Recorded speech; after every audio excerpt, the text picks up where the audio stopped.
en la mañanera llama imprudente al embajador, bueno, las declaraciones del embajador de Estados Unidos en México. Te saludo con mucho gusto, el maestro Ricardo Sevilla, periodista de larga trayectoria, escritor, columnista, fundador y conductor de su espacio en YouTube Los Datos Duros, y orgullosamente miembro de esta familia sin censura, que no se nos olvide que también es el terror de la fachiza en la X, antes Twitter. Querido Ricardo, pues vaya sartenazo del presidente a Ken, y no el de la Barbie, sino a Ken Salazar, el embajador estadounidense.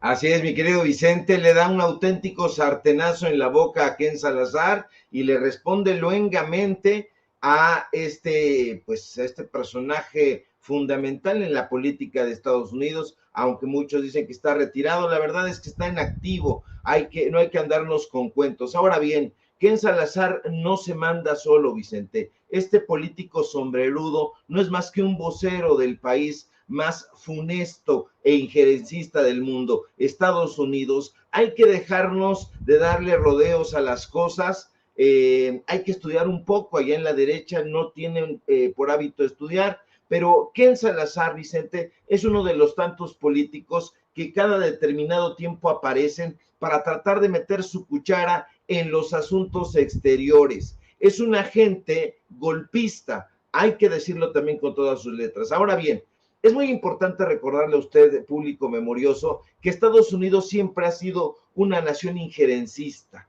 Esta nación que a lo largo de su historia ha estado encabezada por políticos racistas y soberbios, siempre ha cobijado ese loco y acaso caricaturesco afán de gobernar no solo el continente, sino también el mundo. Y precisamente por eso, desde hace muchos años, y especialmente desde el siglo XIX, ha defendido la mentada política del buen vecino. Yo lo pondría entre comillas. ¿Para qué? Para ir imponiendo bajo esta mascarada su voluntad en todo el continente. Comencemos por ahí. Pero si estudiamos un poco la relación de Estados Unidos con México, e incluso con todos los países de América Latina y el Caribe, nos vamos a dar cuenta de las numerosas intervenciones políticas que muchas veces han derivado en intervenciones militares que ese país ha encabezado en toda América. No se necesita ser un ingeniero historiador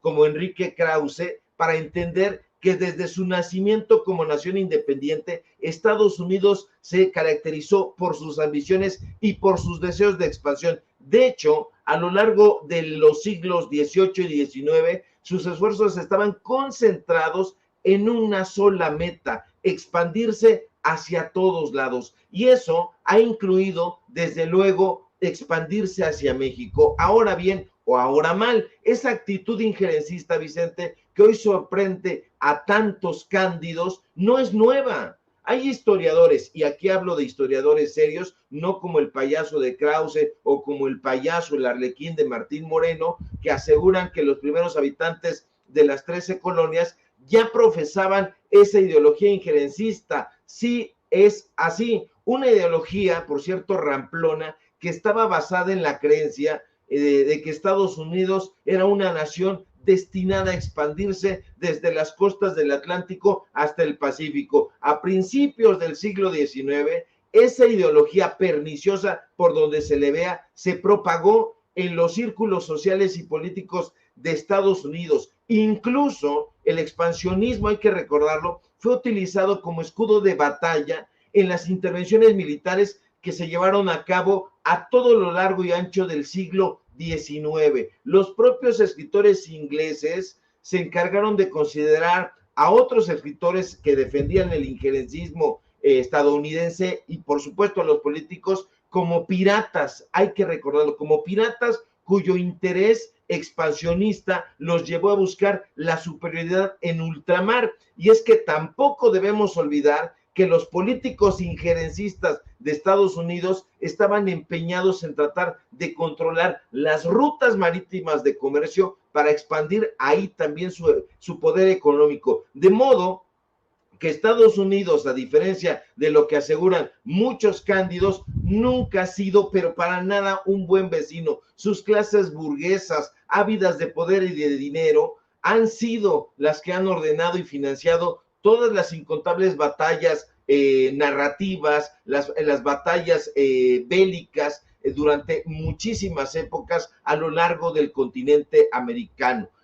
Para aquellos analistas de pacotilla que tienen en un pedestal a James Monroe, el presidente que acuñó aquella frase de América para los americanos, por favor, hay que decirles que el soldado Monroe, quien fue el quinto presidente de Estados Unidos, no se refería para nada a los americanos como habitantes del continente americano, no, sino única y exclusivamente a los ciudadanos de los Estados Unidos de América y no a todos los habitantes, pues desde luego, que habitan en el continente, no, específicamente a la élite burguesa que siempre ha pensado en cuántos pedazos repartirse el continente americano. En fin, Vicente, esta supuesta preocupación de Ken Salazar sobre los supuestos riesgos que habría con la aprobación de la reforma judicial en México es un episodio, uno de los tantos episodios que han ocurrido y que van a seguir ocurriendo, protagonizados por políticos estadounidenses en materia injerencista. Eso les gusta y les encanta,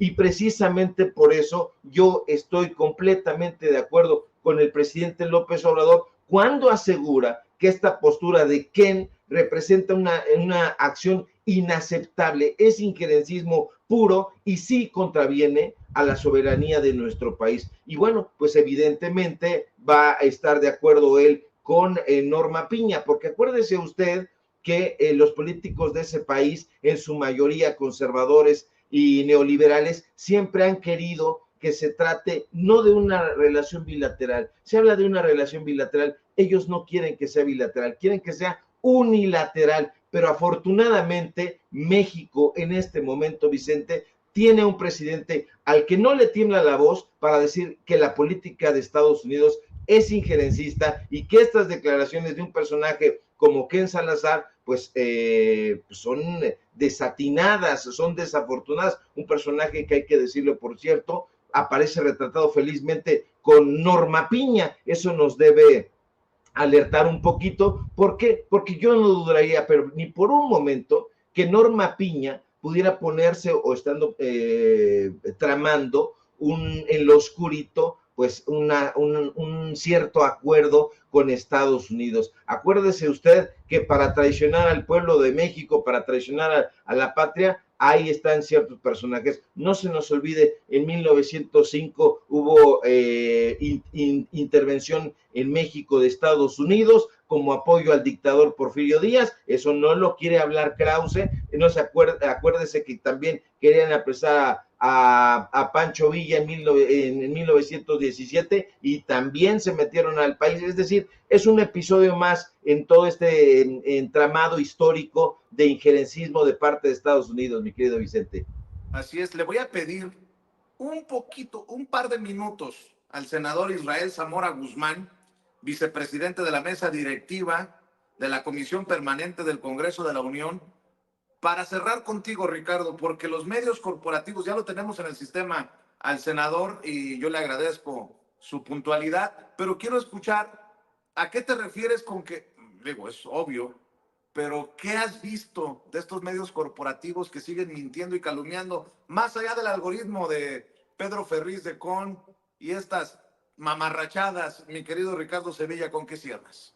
Así es, y es que justamente estamos viendo esto del algoritmo de Pedro Ferriz, que ahí mismo el propio saco de pus que se disfraza de periodista o de analista ahí en Atypical TV, está poniéndole en su lugar, está poniendo en duda estas tonterías de este personaje absolutamente enloquecido. Lo hemos dicho en varias ocasiones, Vicente, el periodismo no está en crisis, pero sí está en peligro y están echando a estos personajes porque ya aburren, porque ya no venden, porque ya nadie los ve, ya nadie los pela, como Denise Dresser. Evidentemente ella se va a rasgar las vestiduras y va a decir que se trata de un asunto de censura. No es un asunto de censura. Estos personajes tienen intereses muy concretos, que es congraciarse con el poder económico, y a veces cuando se trata de chayote, y muchas veces se trata con ciertos actores políticos que les dan ahí su buen moche. Estos personajes son abyectos, ya no están buscando ni la objetividad, nunca la tuvieron, pero no están buscando el rigor periodístico que debe acompañar a esta noble labor. Yo la tengo por una noble labor, habrá personajes que no, que van a vender su escaso talento al mejor postor, y justamente esos personajes son los que se van a encargar de propalar mentiras una tras otra sobre cualquier cosa, si se los ordenan y si se los pagan. El único interés que tienen es la fama, el espectáculo, el chayote. Entonces, estos personajes están ya en plena jubilación y no en una jubilación buena, están en completo descrédito porque ha habido una aparición de medios de comunicación independientes y con esto se ha acrecentado pues la exhibición que se le ha dado a estos falsos periodistas y bueno, pues eso ha propiciado una alarmante cantidad de noticias falsas, rumores, teorías conspirativas, etcétera, etcétera, pero pues nosotros vamos a seguir muy pendientes, informando con datos duros y sin censura, mi querido Vicente, para quitarles la máscara a estos vulgares chayoteros. Pues mi querido Ricardo, cerremos invitando a la audiencia de Sin Censura a tus hilos en X, a tus trincheras independientes, desde donde dejas la víbora chillando. Claro que sí, mi querido Vicente, público memorioso, síganme por favor en mis redes sociales, en X, @Sevilla Crítico, en Facebook, Ricardo Sevilla, sin nada más, en paralelo24.mx. Hoy en los datos duros justamente es viernes de literatura, y síganme por supuesto aquí en la familia Sin Censura, donde somos orgullosamente miembros. Te mando un fuerte abrazo, mi querido Vicente, al público memorioso, y estamos pendientes a la información. Claro que sí, te mando un abrazo, Ricardo, el maestro Ricardo Sevilla, hablando con nosotros sin censura.